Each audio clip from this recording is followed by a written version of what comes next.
Okay, Mr. Afeyan or Professor Afeyan, or if I may say Nubар, because we know each other for many, many years, and we know each other as friends.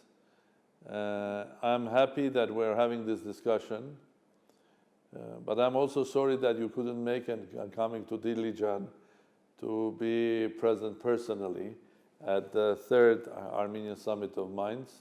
But I hope that you'll be able to come next year, the one that we are doing in September, together with the Starmuz, so a big festival of science, technology, astronomy, music, and I'm looking forward to have you as one of our main speakers. So in the meantime, I represent the audience that is at the Summit of Minds. I would like very much to hear from you your opinion on several subjects, and one of them is the role of innovation. I think there is a simple answer to that. I think one could answer it's great, but the times have changed. If in the history of science technology we had industrial revolutions, then for a long period of time people were getting the benefits of those revolutions. The way I see it now, and if you agree with me, the revolution is happening sort of every day. It's not just one fourth or fifth industrial revolution, and we'll have a long period of time just getting the results of the fruits of this revolution. But the core of all of this is innovation. And I would like to hear from you how this innovation have been transforming the world, and how the innovation itself has been transformed itself. Because innovation today, innovation even 10 years ago or 20 years ago are different. Please, Nubar. Well, first of all, thank you, Mr. President, for inviting me. I am sorry I'm not there in person, and I hope that with adequate planning next year I can be there in person, because I like to be in Dilijan, I like to be in Armenia, and I like to share thoughts with colleagues. So all of the things that you're doing today is quite relevant to my sphere. As to your observations about innovation and its role, I mean, certainly with the basic definition of innovation being kind of an improvement of a process or a thing that has some usefulness to somebody who consumes it, it's been around for a long time, and it's kind of the underlying driver of progress. You can have innovative thoughts, you can have innovative business models, you can have innovative technologies, and I'd say that it's part of the human condition that we innovate, we improve. But I think that more and more, as you said, innovation has become a commodity, because there's a baseline level of innovation that we expect that happens, and it happens from everywhere and anywhere, and it's less a source of advantage, and it's less something that kind of people are marveling about. And what is now changing is that what we really need against this baseline of innovation are breakthrough innovations, things that truly change the arc of possibility in a particular area, and those are by their very nature seemingly unpredictable and kind of random. And I one of the things that we've learned in our experience, and I think others are beginning to figure out, is that it doesn't have to be. Because if you're really trying to think about breakthrough innovations, you really need to think future backwards, not present forward. And let me explain what I mean. Innovation, I would contend, basically happens almost exclusively in adjacencies. So if you draw a circle around what is known or what is existing in an area, and then inside the circle, let's say, is everything that's known and already has been made, then just outside that circle is a zone in every which direction that could represent the next thing in that particular field. Now, new knowledge, new technologies, new products. And it is that zone right next to what already is known that investments are made, whether that's in academia, whether that's in industry or venture capital. And the way that occurs, and this is really pervasive, is that the people who make the investments ask experts in that field, what they think about what's being proposed. And of course, these experts know a lot about what already exists, a little bit about what could exist, and exactly nothing about whatever is going to exist 10, 20 years from now. And so those experts basically create a bias towards things that are adjacent, because that's their area of expertise. That's where money goes. That's a safer bet for the incumbents to make. If you're a Nobel Prize winning scientist, you're going to want to continue to cultivate the area that you've created. Or if you're a Google or Amazon, you're going to want to expand your sphere of dominance. And so that's just to think about, that's the area of adjacency. Now the question is, can you innovate beyond adjacencies, and how?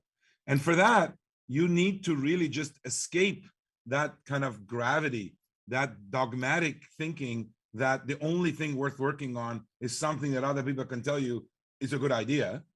And how do you do that? And we've spent in my own company quite 21 years basically trying to do that. And we think that can be done systematically to produce breakthrough after breakthrough. Not that all these breakthroughs become commercially successful, because there's a lot of execution, there's a lot of kind of changes of supply chains that have to happen for some breakthroughs to work. But the ability to generate seemingly unobvious things that look like they're big leaps from adjacencies, that I think is just a question of mindset and approach. And it's working backwards from what should exist to make it real versus what could exist from what is already real. And what about the COVID? Had the COVID, well, when we say COVID, a lot of us think about you as well. Because it's Moderna, because it's vaccination. But speaking about COVID, has COVID exercised as a COVID as a global event?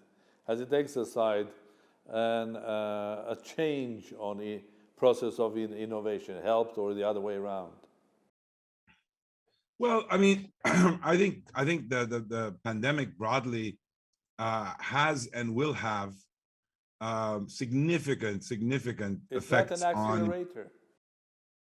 Well, it's an accelerator in some ways, but it's also a cause for slowing down in other ways. Even within, for example, the pharmaceutical industry, of course, in the development of vaccines and diagnostics and other therapeutics for that disease, there's been a massive acceleration because all of the regulatory and other conservative things that would keep things going very, very slowly have been replaced by equally effective regulatory approaches, but where time is valued differently. I mean, the reality is that when you have a regulated industry, for example, the price that people put on lost lives while you're waiting to come up with a solution is relatively low. And instead, there's a price put on the inadvertent safety effect, understandably, but the question is, which is more valuable? In the case of pandemic, when thousands of people started dying a day, then people said, you know what, we need to stop this and do the experiments in parallel. You don't have to wait 6 months between each steps, all of that. That's good. The bad news, ironically, just in pharmaceuticals is that clinical trials of every other disease either slowed down or stopped. Yeah. So one of the big burdens that pandemic is going to create, I can tell you, is that it's going to have slowed down the development of drug development, slowed down the clinical process, meaning diseases getting treated in hospitals, because there's been a year and a half of major disruption of what is prioritized, what is not. So these pandemics or these kinds of disruptions always have, they give and they take. And I think there's been equal amounts of each. Well, I share with you, and I think I agree with you, your description when you were describing about investing in innovation, how does it work?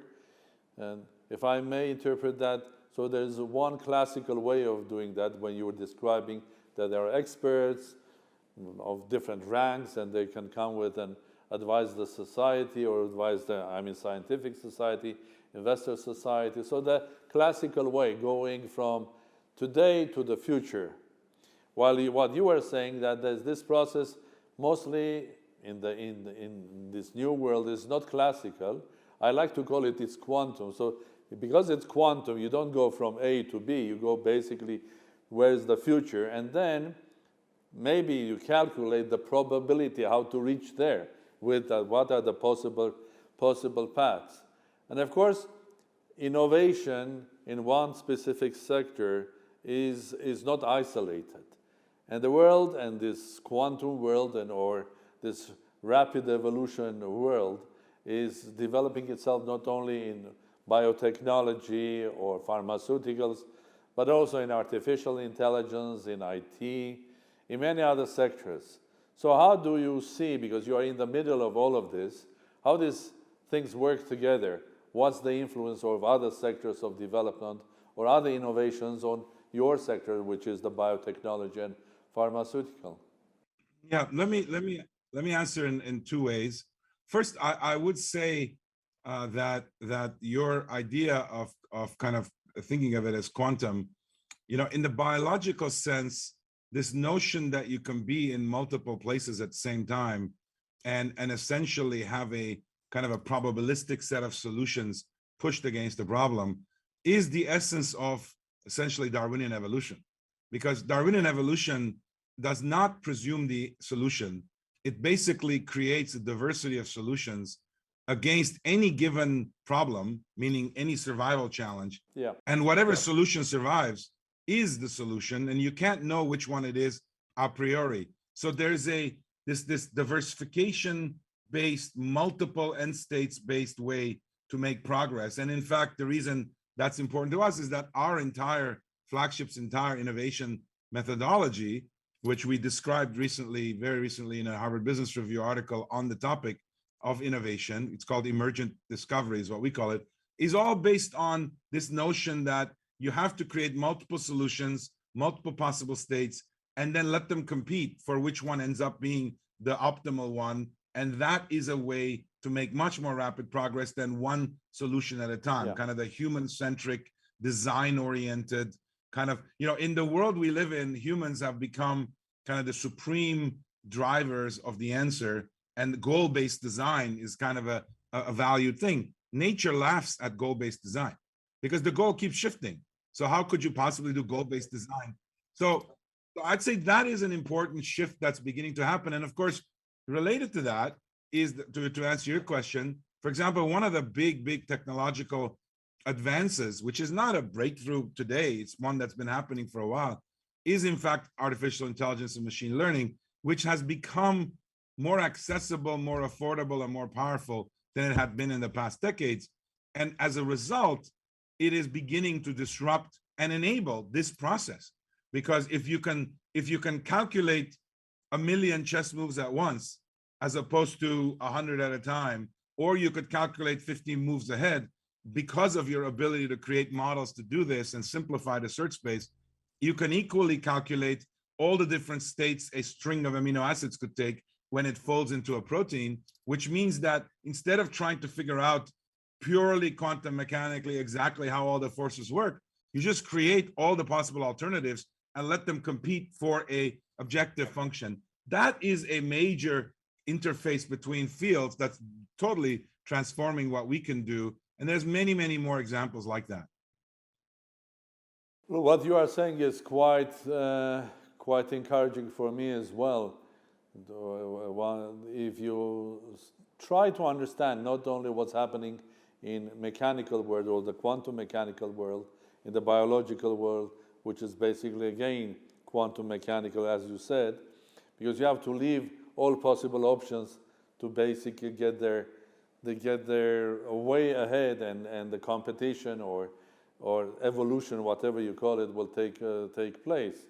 In fact, I think we should have learned that before, because the best way of calculation, even in IT or computer science, is parallel processing rather than having one and after another, the one that humans have behaved. And of course, now these same ideas are going to work not only in quantum mechanics, in biology, artificial intelligence, but most probably also in our social behavior. We have to become too big, and with that, on this small planet, we probably were becoming more natural. So Darwin's theory will start working much more heavier. But my third and last question will be addressing you as a friend and fellow Armenian. You live in diaspora. You are the majority. I live in Armenia. I'm the minority because it's a small state and much bigger diaspora, because the nation is much bigger. So it's a small state, global nation. And we all, well, among our friends, have the vision or a dream to make Armenia as well as one of the centers of innovation, global centers of innovation. Because at the end of the day, that's the only way that I think that our nation and the state can be strong and develop itself and can make a contribution to the world. Because this is not a small state that has huge natural resources or any other ways. But history has proven, and even the recent history, and you are one of the proofs of history that Armenian mind can be very innovative. And it's more than natural to try to make Armenia an innovation hub or a center. So the question remains, so what's the way forward? Is it going to be classical? Or again, we have to think more quantumly to take Armenia from point A we are to the desired point B, which Armenia will be much stronger and indeed one of the centers of innovation. Please, Nubар, what do you think? Well, look, I think that the smaller you are, the more innovation is your way out by definition. There are many inner cities in America where for many years, the higher you jump, the more athletic you were, the more you could escape the life you were born into. That for us is really innovative and needs to be for a country that finds itself at this level of relative significance. But I think that our biggest challenge, speaking of Summit of Minds, is our mindset. Maybe we should call this Summit of Mindsets, because there we have significant conflict, unfortunately. And of course, the challenge becomes how much, and really has to do with the relationship with the future. Let me just make the following case. When people are suffering in the present, it's human nature that they don't think of the future, even though the solution to the problems of the present are often going to be derived from that future. And unless you make time for the future to somehow intervene with the present, you're stuck in that present. And that's something that over the last 20 years of engaging in development projects within Armenia, I've realized that those two mindsets are unfortunately contradicting. It is natural that by living in the diaspora, Armenians have access to many, many other mindsets, one, and two, aren't suffering the day-to-day difficulties of the country. And therefore, they naturally come from that point of view.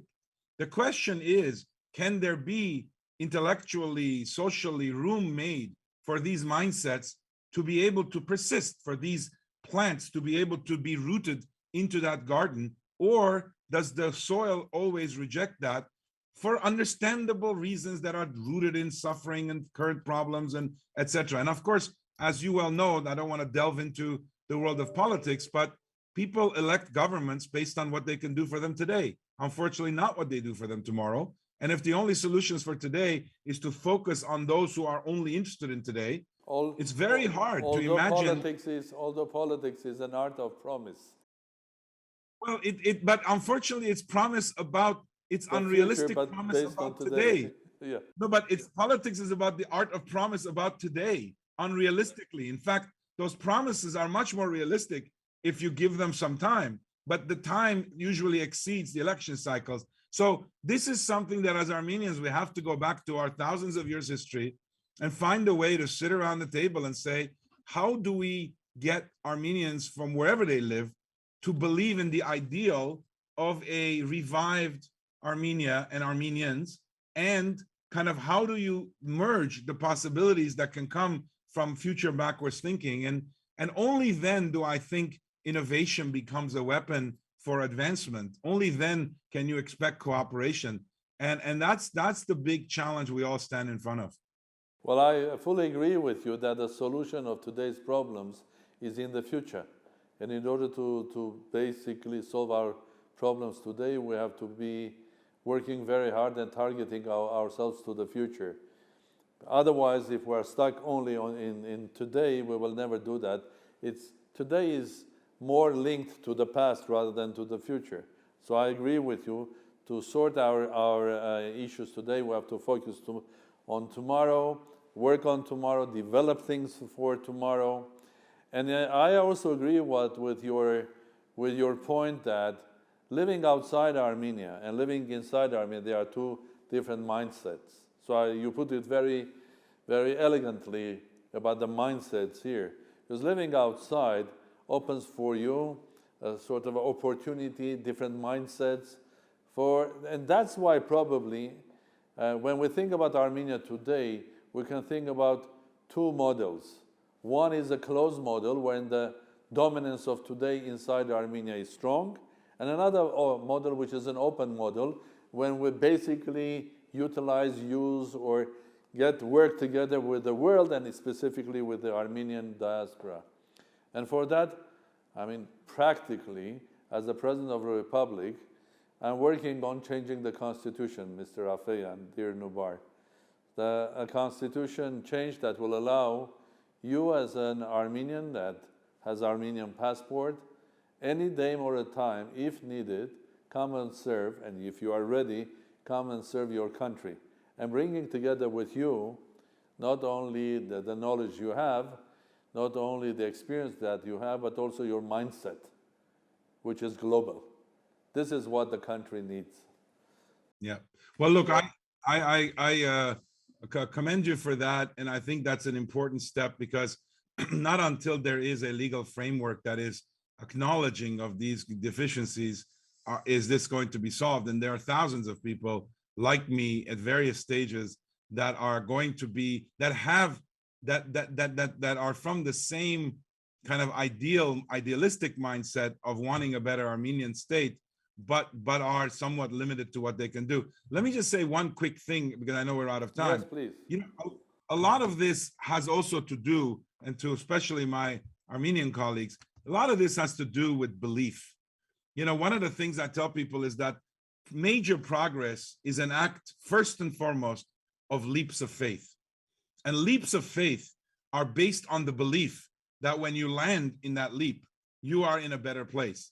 And that belief, that leap of faith, is fueled by a human capacity to imagine and to believe in what you imagine. If you cannot believe in what you imagine, one, you're in a depressed state, and two, you can't progress.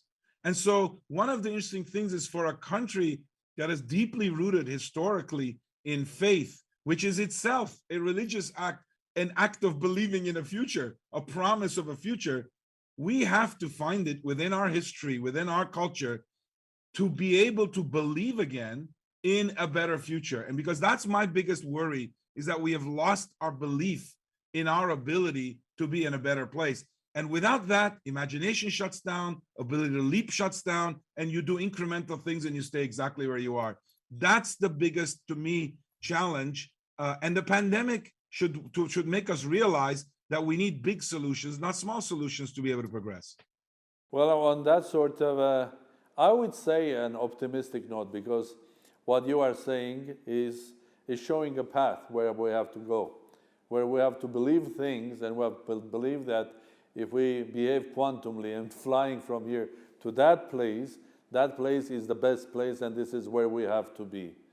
And we have that capacity. So on that optimistic note, I would like to thank you again, Nubbar, Professor Afeyan, and I wish you all the success, because your success, especially in what you are doing, especially in healthcare and pharmaceutical, today has become the success of not only yours, but also the whole world, and also Armenia as well.